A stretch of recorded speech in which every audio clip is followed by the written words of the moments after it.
En Bolivie, les catastrophes naturelles sont de plus en plus fréquentes et dévastatrices. Près d'une quarantaine d'événements liés à des inondations se sont produits depuis 1900, causant la mort de 140 000 personnes.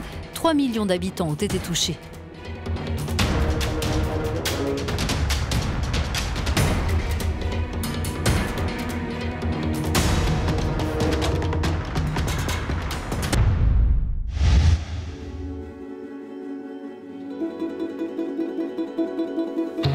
Plus de 20 villages indigènes proches de rivières sont systématiquement inondés dans le bassin de l'Amazone en Bolivie. C'est le cas de Capaina, au bord du Rio Beni, qui regroupe 25 familles. En cas de catastrophe, les populations isolées comme ici sont coupées du monde. La médecine traditionnelle est alors le seul recours pour prendre en charge rapidement les blessés. Juanita et Antonia la pratiquent. Quand il y a des catastrophes qui sont dues à la rivière ou au vent, on n'a pas d'argent pour aller à l'hôpital. C'est pour ça que cette médecine est tout à fait appropriée dans ces cas-là.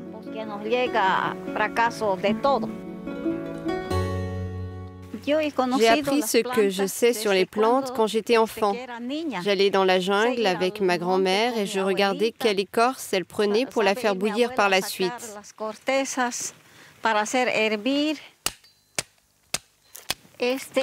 Là, je prends du ajo. C'est vraiment efficace contre la douleur, en particulier contre celles qui ne passent pas. Ce jour-là, les deux femmes ont quitté leur village pour rejoindre Capaina et partager leur connaissance des plantes qui soignent. Elles travaillent avec l'ONG Soluciones Prácticas, qui notamment soutient la médecine traditionnelle. L'organisation reçoit des fonds du service de la Commission européenne à l'aide humanitaire. Cette médecine est pratiquée depuis des siècles de manière empirique. Ce qu'on veut faire, c'est lui apporter un soutien légal et scientifique. C'est la raison pour laquelle on est en train de terminer une étude, un inventaire des plantes médicinales. On en a répertorié plus d'une centaine dans ce secteur, mais il y en a encore beaucoup d'autres à identifier.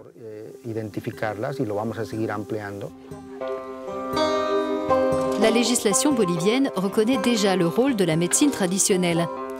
Aujourd'hui, grâce à cet inventaire, l'ONG travaille à la protection et à la transmission de ce savoir.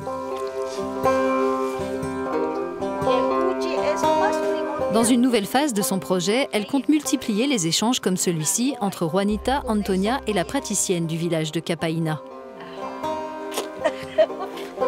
C'est épicé. Les trois femmes ont échangé des feuilles et des racines de variétés qu'elles cultiveront dans leur jardin. Elles se sont aussi montrées leurs recettes respectives pour élaborer des remèdes.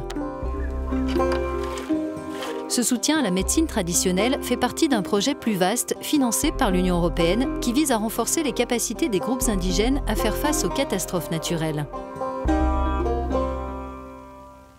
Il y a des communautés indigènes qui sont natives de ces régions, mais il y en a d'autres qui viennent des hauteurs, d'autres zones du pays.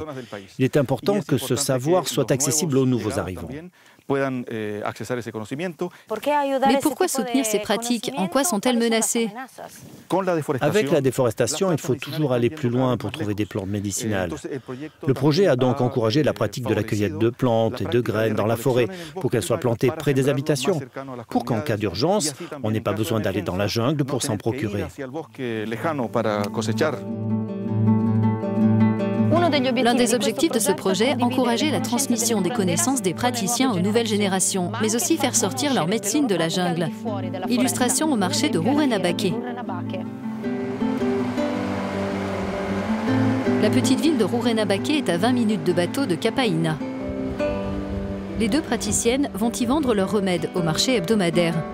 Antonia y tient un étal depuis 10 ans. Je vends un peu de tout. J'amène ce que les gens me demandent. L'Organisation mondiale de la santé estime que la médecine traditionnelle représente une part importante et souvent sous-estimée des soins dans le monde, et qu'en garantissant sa qualité, on contribue à améliorer l'accès aux soins.